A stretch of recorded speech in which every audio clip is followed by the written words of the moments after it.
Okay, today I want to talk about the modern movements of Judaism.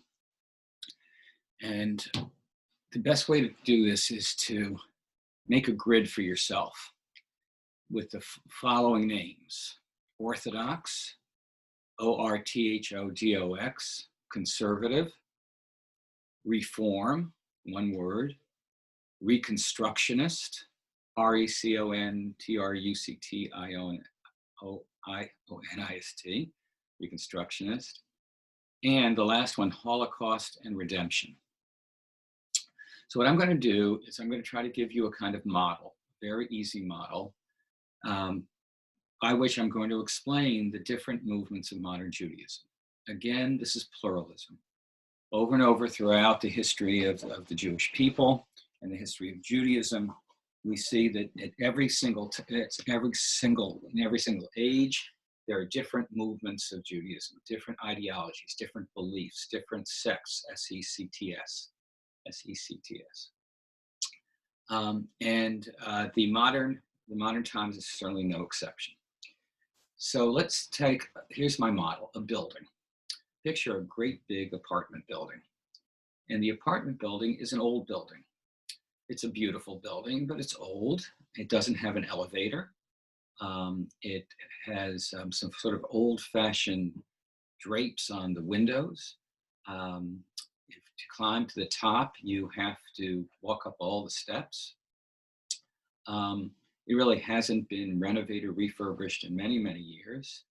And only men can go into the building. That's the Orthodox building. In other words, in Orthodoxy, things are, at least ostensibly, kept the same that they've always been. If something was done in the past, it has to be done the same way in the present. So Orthodoxy is about keeping things the same, keeping the building the same. Now comes conservative. Conservative says, we love this building, beautiful building, but we believe that everybody should be able to come into the building with full rights. Let me explain what I mean by rights. That is, if there's a service in a synagogue, a woman can be a rabbi. A woman can be the person who leads the prayers, the cantor, C-A-N-T-O-R. There's something called a prayer quorum. That is, you need 10 Jewish adults to do certain prayers. A woman can be counted to the minyan. A woman can be called to say blessings. Women can be witnesses. So all of these things are rights. And by rights, I don't mean so much legal rights as like ritual rights. And so the conservative movement says, we love the building, but we want everybody to be able to go into the building. And by the way, this is modern times, and we have these things called elevators. Let's use an elevator. Let's build an elevator so you don't have to walk up all those steps. And let's renovate, and let's refurbish. And those windows, we'll also use Venetian blinds sometimes when it suits those windows. So in Orthodoxy, right, you have a building, you don't change the building, and women can't come in.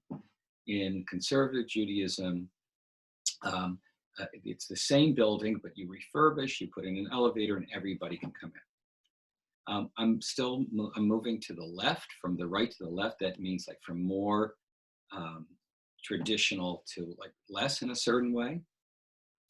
Along comes reform. Think about the word reform, R-E-F-O-R-M.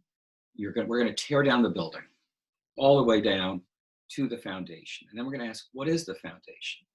And the foundation, they say, is ethics and monotheism. That is, doing moral things, being good, and monotheism, the belief in one God.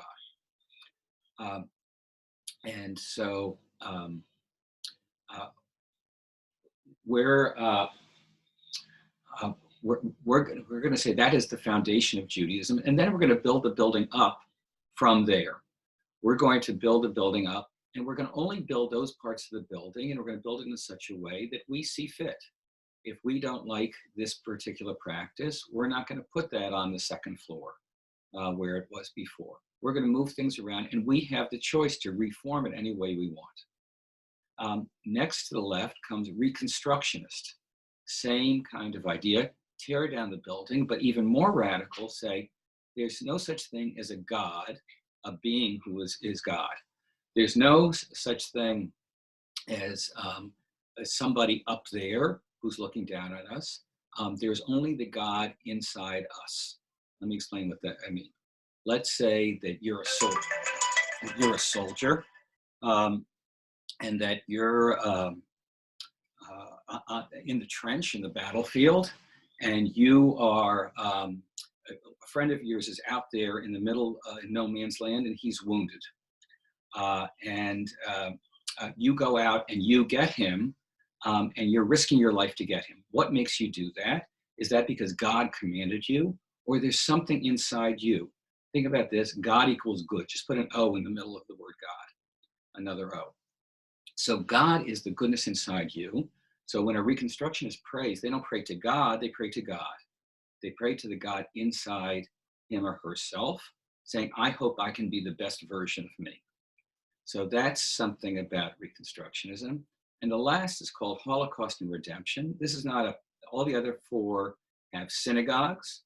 This one doesn't. This is more a belief system, and it has to do with the Holocaust. Everybody knows something about the Holocaust, but for the Jewish people, this was the worst thing that ever happened in human history.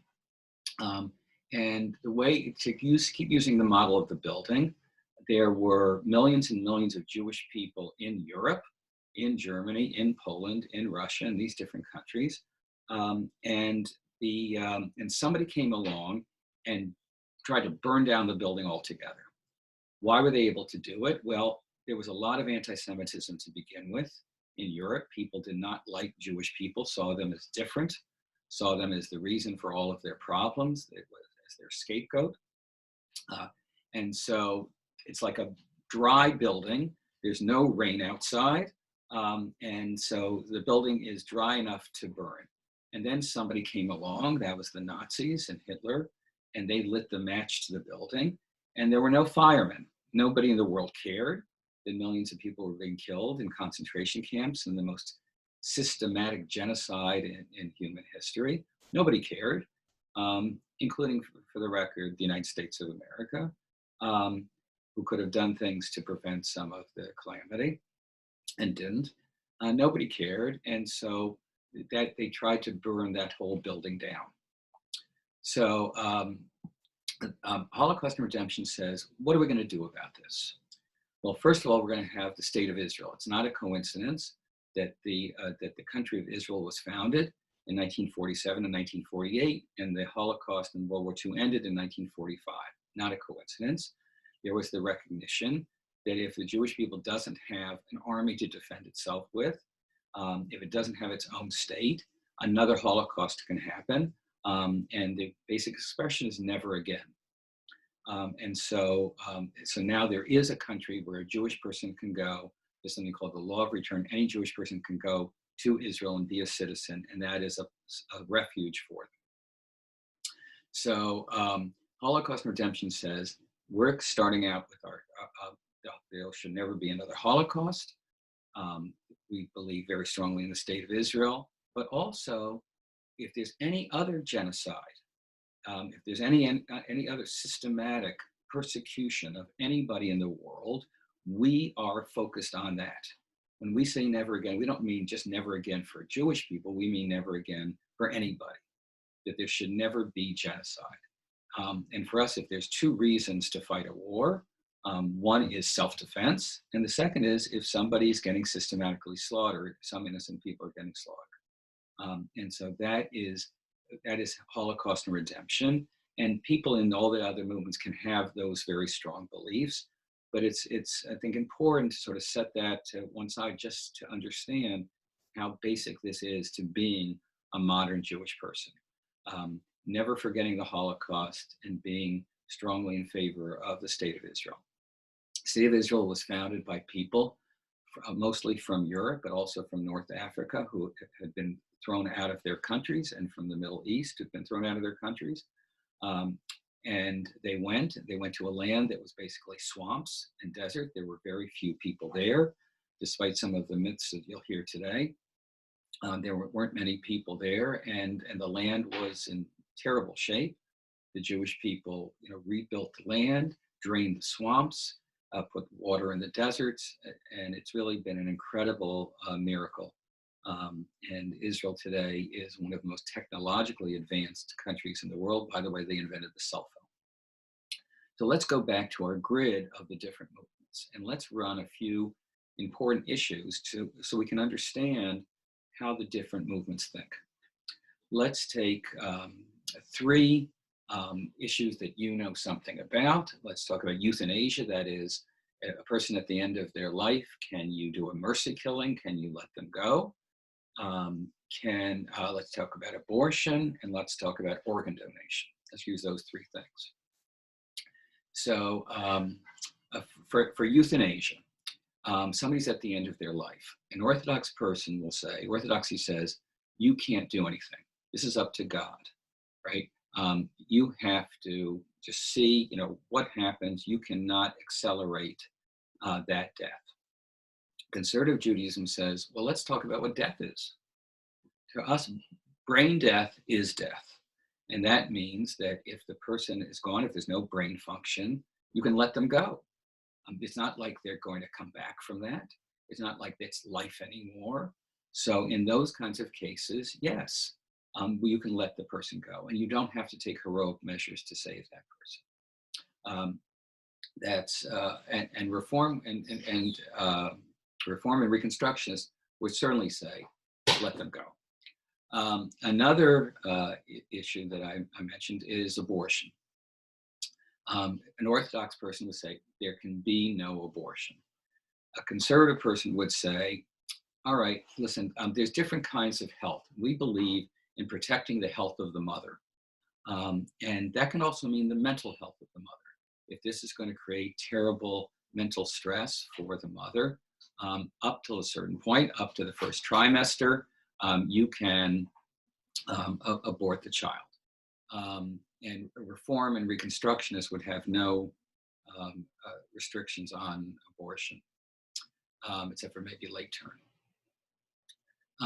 Another issue is organ donation. Orthodoxy would say, we believe in resurrection. That is, we believe that when the Messiah comes, everybody's going to rise up out of their grave. Therefore, you cannot donate your organs, your eyes or your liver or whatever, because you're going to need your eyes or your liver when you are resurrected, when the Messiah comes.